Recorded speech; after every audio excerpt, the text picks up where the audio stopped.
If the digital age has taught us anything, it's that there's something unquestionably appealing about analogue.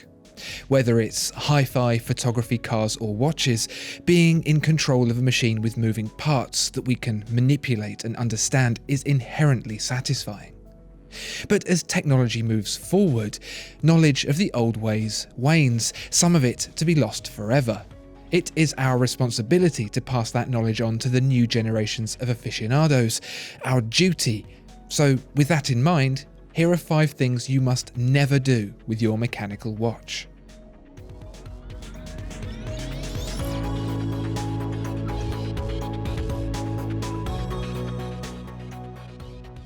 To most people living around technology, getting hold of an accurate date is as hard as lifting up a phone or a tablet.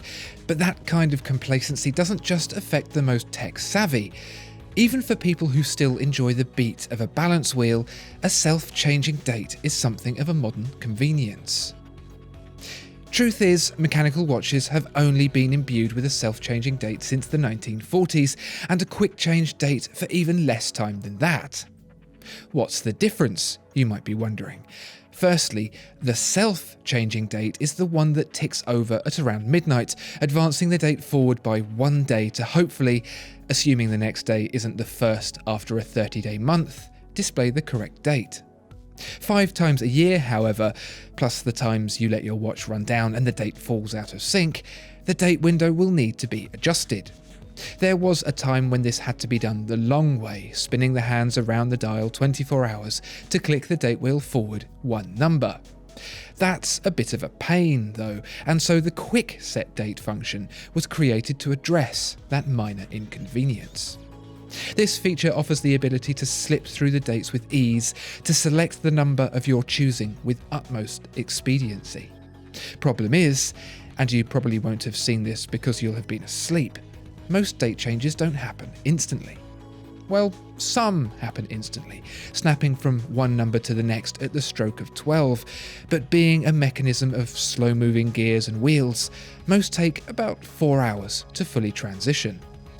What this means is that, while the date wheel is engaged with the mechanism and changing, an adjustment with the quickset feature could damage the driving teeth and even shear them off completely. For most watches, it's advised to avoid using the quickset date between 10 PM and 2 AM. Your watch's manual will confirm. Here's a tip. If you're unsure whether your watch is showing morning or evening, advance the hands until the date changes and you'll be calibrated to midnight. If you've ever had one of those tickets with a black strip on it and found, after a period in your pocket, that the ticket machine spits it straight back out again, you'll have experienced the effects of magnetism. Like the precursor to the precursor of digital music, the cassette tape, these tickets use magnetism in that strip to store information about whatever it is you're trying to access and whether or not it'll let you in. It's obvious at the point the machine tells you to speak to a member of staff that something has failed, and you know the ticket should work because you spent 5 minutes arguing with the cashier about it. So what happened? Technology, that's what happened.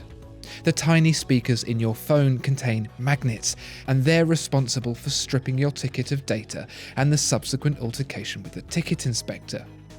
And these little speakers with their little magnets are everywhere, and they're bad news for your watch.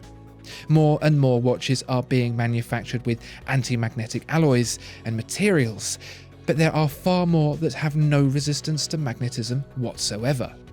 A watch relies on such a delicate balance of motion to run, and so something as invasive as magnetism can cause utter chaos. The effect occurs primarily with the hairspring, the fine coil of wire that dictates how far the balance wheel can bounce in and out, the regulation that determines the speed at which the watch runs. At barely 1/100th of a millimeter thick, it doesn't take much to alter its behaviour. When it becomes magnetized, it binds together, unable to separate the 15 or so turns in the coil. This effectively shortens the spring, makes the beat faster, speeding the watch up by a considerable amount. If it does happen though, don't worry too much. You can get your watch demagnetized at your nearest retailer and it'll go right back to normal. The next never do is as simple as this. Unless you're an active diver or astronaut, you must never, ever, ever wear your watch over the top of your clothing. Just don't do it, please.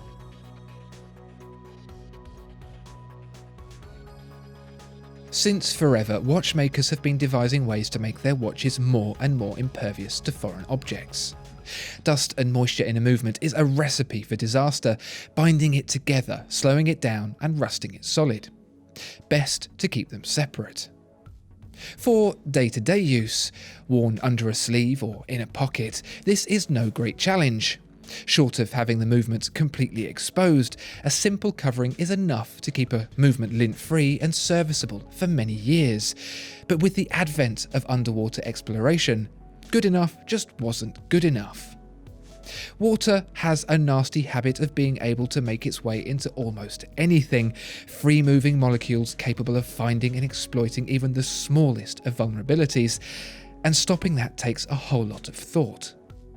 From the early 20th century, watchmakers tasked themselves with overcoming this challenge, refining designs from clunky housings that fully encompass the watch, to the watch itself becoming the waterproof housing. This was achieved with compression seals, bound tight with precise screw threads. This is why you have to unscrew the crown on your dive watch before you can set the time. The matter, perhaps, isn't so clear with the chronograph. We know that unscrewing the crown underwater would spell disaster, but the same isn't quite so widely understood of chronograph pushers. You'll note on some divers that the pushers have an outer sleeve that require unscrewing before use. That's not to seal the pusher, rather to lock it, the spring-loaded button already watertight in the resting position. So, unless your chronograph is one of the very few that can be used below the waves, or you're happy with your watch taking on water, then best leave the chronograph alone when submerged.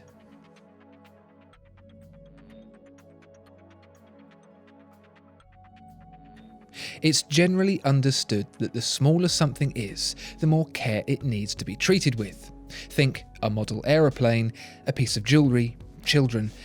But in a time of touchscreens and wireless charging, the art of mechanical sympathy can be easy to forget. Mechanical sympathy isn't simply a technique or an understanding, it's a way of life. It's a sensitivity, a feeling, a delicacy that reads what can't be seen through the lightest of touches. Mechanical sympathy can be executed with the merest brush of the fingertips, and even with the potent stroke of a hammer. What mechanical sympathy isn't, is forcing something in a way it shouldn't until it breaks. If you can shut a door without slamming it, run up a set of stairs without stomping, crack an egg without dispensing it all over the counter, you have mechanical sympathy. If you can't, and you want your mechanical watch to stand a good chance of lasting, you should learn.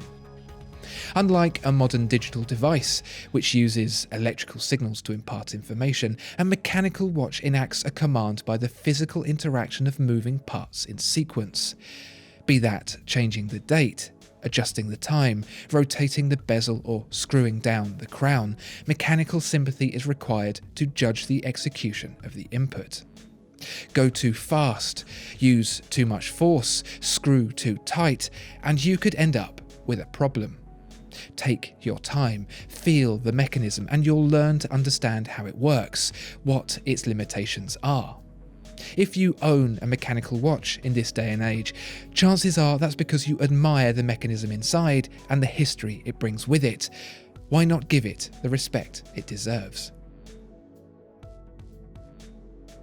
Now you know what not to do with your watch, it's up to you to decide what you can do with it. Whether you go diving, flying, exploring, adventuring, or wear it at your desk in front of your computer, make sure you enjoy it and appreciate it. It's more than worth it. Discover more exceptional watches at watchfinder.co.uk. If you enjoyed this video, please like and subscribe. If there are any other watches you'd like to see reviewed, please let us know in the comments below.